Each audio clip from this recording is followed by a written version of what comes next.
Bonjour à tous, j'espère que vous allez bien. On se retrouve aujourd'hui dans une vidéo revue des produits ELF. Donc il y a quelques temps, j'ai commandé des produits pour le teint, donc un fond de teint et deux produits poudre, donc pour le teint et deux pinceaux. Donc c'est parti. Donc on commence tout de suite avec le premier produit qui est le fond de teint anti-acné de chez ELF. Donc je l'ai acheté parce que j'ai des problèmes de peau, ça de toute façon je l'ai jamais caché. Voilà, j'ai vraiment des problèmes de peau et ces derniers temps j'en ai eu plus que d'habitude. J'ai eu une apparition de boutons, bref, je vous ai fait un article là-dessus. Et donc voilà, j'ai commandé celui-ci et en teinte beige. En fait sur le site la teinte avait l'air pas mal, mais quand je l'ai reçu, je savais que ça allait être trop clair.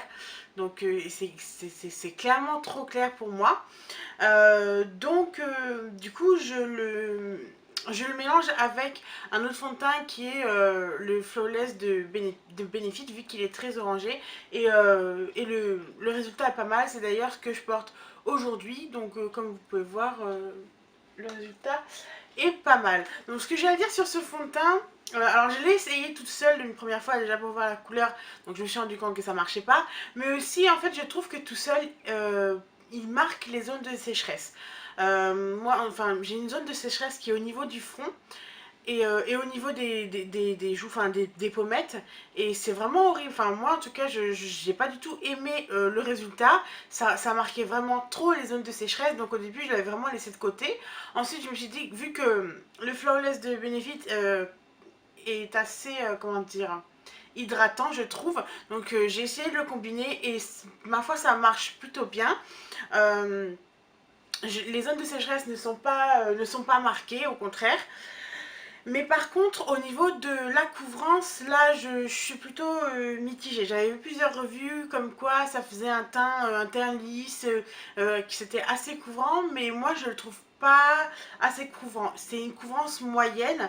Et vous voyez, par exemple, en ce moment, j'ai des petites taches brunes, voilà, sur le visage, enfin brunes, oui, marron-violet. Et ça les cache clairement pas. Je me vois dans le retour caméra, c'est...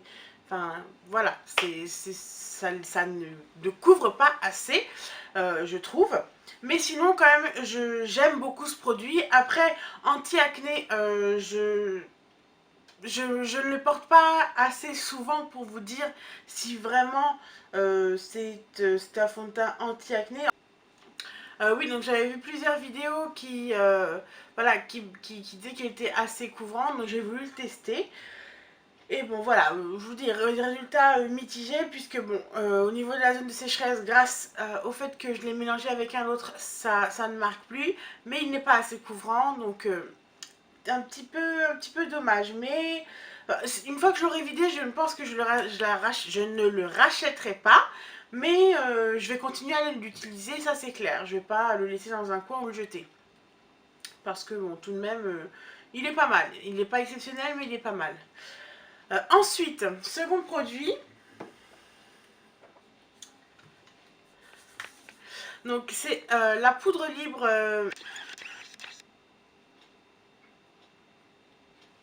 Donc c'est la High Definition Powder. Et je l'aime vraiment beaucoup. Alors c'est une poudre transparente. Alors déjà, le packaging j'aime beaucoup. Enfin tout noir comme ça, un noir mat. C'est très classique mais très... comment dire, c'est très esthétique. Moi, j'aime bien et surtout, il est assez gros. Donc, vu qu'il est gros, le tapis, enfin le tamis aussi est gros. Donc, quand on a des larges pinceaux, c'est vraiment très pratique, je trouve. Vous voyez, c'est vraiment très pratique. Et donc oui, j'aime beaucoup cette poudre parce que alors, déjà, elle est transparente et je trouve qu'elle donne un éclat supplémentaire. Oui, un éclat supplémentaire à la peau une fois voilà, que le visage est poudré. Ça, oui, la peau est plus éclatante. Et au niveau de son action matifiante, là aussi je suis assez mitigée parce que si je le mets dès le matin, vers midi, je vais commencer déjà à briller. alors que, bon, j'ai d'autres poudres qui, qui seraient un peu plus matifiantes là-dessus, mais je l'utilise quand même parce que voilà, j'aime bien son action, euh, comment dire, son action éclatante, non, enfin j'aime l'éclat qu'il donne à la peau, mais voilà, j'ai besoin de faire plusieurs retouches dans la journée, pour voilà, pour ça, pour les personnes qui ont les peaux mixtes à grasse, vous aurez besoin clairement de plusieurs retouches dans la journée. Donc là aussi, un avis mitigé, mais je suis quand même contente d'avoir cette peau. Je pense même que je la rachèterai, ou peut-être que j'en essaierai, vu qu'en ce moment j'essaye beaucoup de nouvelles choses. Donc peut-être que je la rachèterai pas tout de suite, mais je la rachèterai à un moment ou à un autre, ça c'est clair. Et le troisième produit, qui est toujours un produit poudre. Donc c'est une poudre pour le contour de l'œil.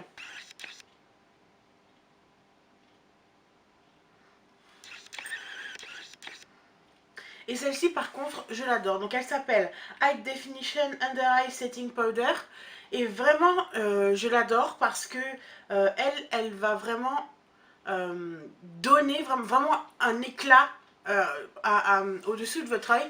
Donc, celle-ci, elle va vraiment donner un éclat supplémentaire. Pour la poudre pour le visage, c'est assez léger, mais celle-ci, ça va vraiment souligner le dessous de votre œil. Par exemple, pour les personnes qui sont adeptes de mettre un anti-cerne plus clair pour illuminer le regard, pour illuminer voilà, toute la zone du regard. Celle-ci, elle est vraiment magnifique parce que voilà, elle va matifier votre anti-cerne, mais elle va vraiment souligner la lumière, elle va vraiment apporter un éclat supplémentaire et ça, j'en suis vraiment très très contente. En plus, elle ne va pas filer dans les petits plis, elle ne va pas marquer vos ridules, elle est très fine. Franchement, je l'adore. Oui, celle-ci, vraiment, rien à dire. Elle est juste parfaite. Et je l'applique avec un petit pinceau. euh, avec le. C'est quel pinceau de chez Real Techniques?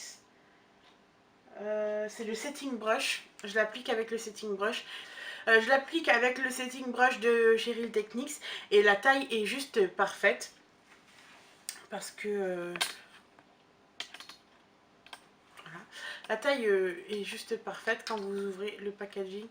Vous voyez la taille du tamis et la taille du pinceau, c'est vraiment la taille parfaite. En plus, pour appliquer en dessous de l'œil avec précision, j'ai rien à dire. Franchement, j'ai été conquise dès la première utilisation de cette poudre. Conquise, vraiment, enfin totalement conquise.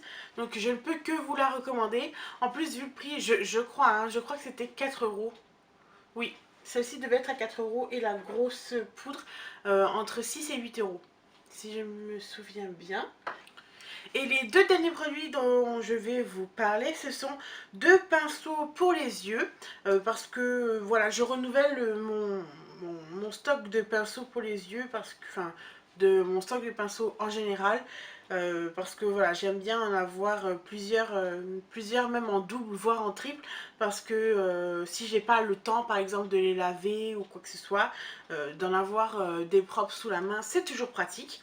Donc en premier, j'ai acheté le Smudge Brush.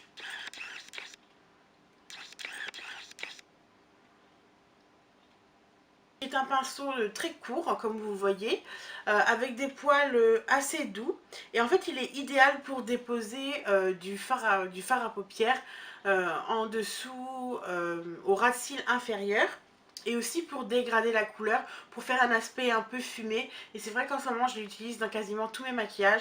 Parce que j'adore cet aspect un peu charbonneux, un peu fumé. Que ce soit au-dessus et en dessous. Mais lui, il est vraiment idéal pour le dessous. En plus, il est vraiment très doux. Euh, Rien à dire. Ça fait plusieurs fois que je le lave. Il ne perd pas ses poils.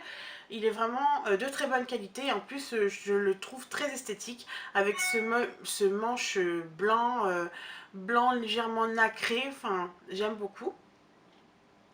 J'aime vraiment beaucoup. Et le second pinceau, donc c'est le Blending Eye Brush.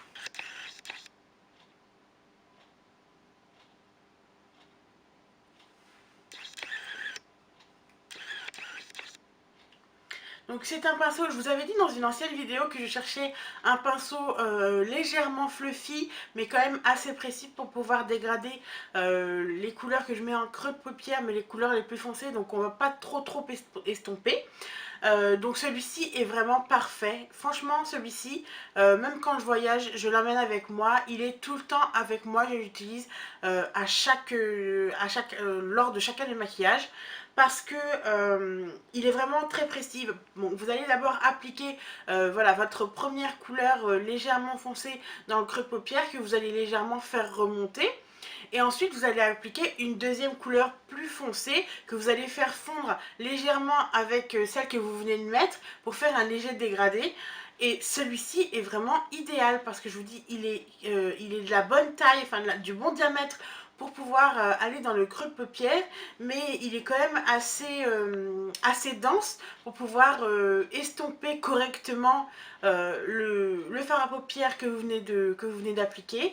En plus, pareil que l'autre pinceau, il ne perd pas ses poils et pourtant je l'ai lavé plusieurs fois, je l'ai encore lavé aujourd'hui. Il ne perd pas ses poils, il est extrêmement doux, il n'irrite pas, la peau ni quoi que ce soit. Donc, et le packaging qui est exactement le même que l'autre, blanc nacré, légèrement irisé. Et en plus pour leur prix, je me souviens plus... attendez. Je me souviens plus du prix exact, mais ça va pas à plus de 2 euros, je crois. Il faudra que je revérifie. De toute façon, il faudra que je revérifie ça. De toute façon, je vous mettrai tout en barre d'infos. Mais vraiment, c'est vraiment un prix dérisoire vu la qualité du pinceau. En tout cas, moi, j'ai vraiment été conquise. Et d'ailleurs, bah, je pense que je vais en recommander d'ici là parce que c'est... Enfin, pour ce prix-là, bon certes, je vais pas faire une commande juste pour 2 pinceaux, j'attendrai. Mais pour ce prix-là, ça vaut le coup. Franchement, ça vaut le coup.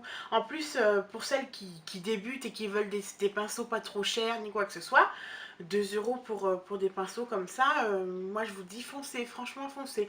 Parce que on sait très bien que voilà, quand on commence, on a 1 ou 2 pinceaux pour les yeux. En tout cas, moi j'ai commencé comme ça, où j'avais seulement 2 pinceaux mousse. Et après, quand vous commencez à avoir plus de technique, c'est là où vous cherchez à avoir d'autres pinceaux de meilleure qualité. Et je trouve que ceux de ELF, pour commencer, quand on a un niveau débutant à commencer à être intermédiaire, je trouve que c'est vraiment un très bon produit. Et même même après, quand vous commencez à avoir vraiment une bonne technique, vu la qualité du pinceau, en tout cas moi j'en suis vraiment très contente. Il n'y a vraiment rien à dire là-dessus. Je trouve que c'est vraiment un très bon produit. Donc après, à voir combien de temps ils me feront à les laver comme ça très souvent, quasiment bah, toutes les semaines. Je les lave toutes les semaines, donc voilà, je vous dirai, enfin, je vous en dirai plus sur l'évolution justement de l'état des pinceaux, mais en tout cas, pour le moment, j'en suis vraiment très contente. Et voilà, cette vidéo est maintenant terminée, j'espère qu'elle vous aura plu, et merci de l'avoir regardée jusqu'à la fin. N'hésitez pas à laisser des petits commentaires si vous avez des questions ou quoi que ce soit, et si vous voulez que j'y réponde. Et en attendant, on se retrouve bien sûr sur les réseaux sociaux, tout sera inscrit dans la barre d'infos, et moi je vous fais plein de bisous en attendant une prochaine vidéo. Ciao!